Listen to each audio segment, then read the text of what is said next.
আসসালামু আলাইকুম। আমি আজকে আপনাদেরকে শেখাবো কিভাবে কই মাছের ভাপা কই তৈরি করা হয়। এটা অত্যন্ত খুব সুন্দর একটা মজাদার খাবার। প্রথমে আমি কিছু পেঁয়াজ নিছি, কুচানো পেঁয়াজ। এবার নেব একটু লবণ।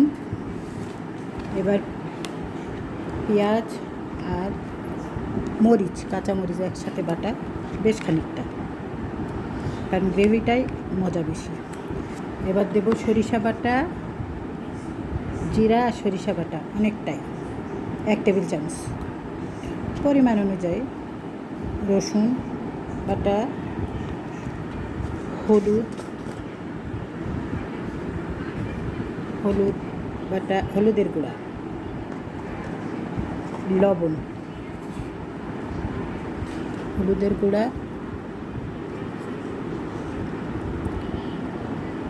লবণ, সরিষার তেল।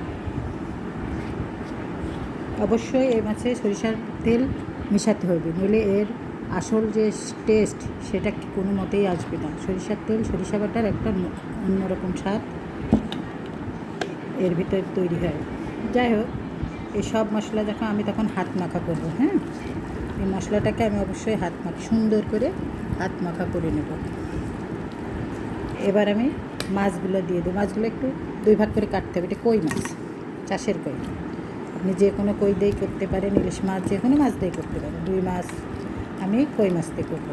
ওকে, এবার আমি কই মাছগুলো সুন্দর করে মেখে নিলাম। মেখে নিয়ে আমি এই খাবারে কোনো রকমই পানি মেশানো যাবে না। এতে এই মশলার ঝাঁঝেই হবে। এবার একটা টিফিন বাটির মধ্যে দিয়ে দেবেন। সুন্দর করে একটা টিফিন বাটির ভিতরে দিয়ে দেবেন। কোনো রকম পানি দেওয়া যাবে না। তারপর আমি এর উপরে কয়েকটা কাঁচামরিচ যোগ করব। সুন্দর করে দিয়ে ব্যাস, আর অল্প একটু তেল আমি উপর থেকে ছিটিয়ে দেব। খুব কম মশলার মধ্যে খুব সুস্বাদু একটা খাবার। আপনারা অবশ্যই তৈরি করে দেখবেন, এবার কমেন্ট লিখবেন কেমন লাগলো। আপনাদের কমেন্ট পেলে আমি নতুন নতুন এরকম ইজি রেসিপি আপনাদেরকে দিব।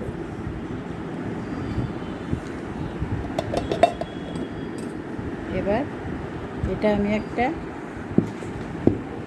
প্রেশার কুকারের ভিতরে পানি দিয়ে কিছুক্ষণ সিদ্ধ করব।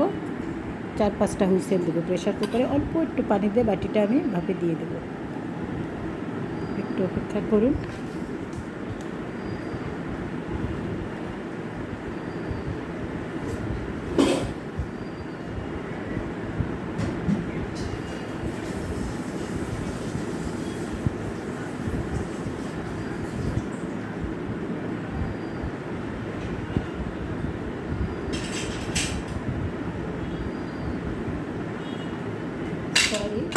তৈরি হয়ে গেল আমার। আমি এবার একটা প্রেশার কুকার নিব। এই বাটিটা যায় এমন প্রেশার কুকার। আমি একটা 5 লিটারের প্রেশার কুকার নিয়েছি। এর ভিতরে আমি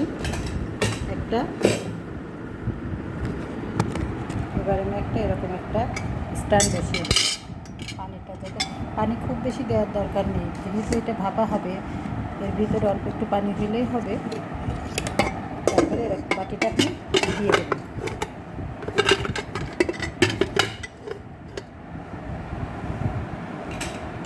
দেওয়ার পরে বন্ধ করে,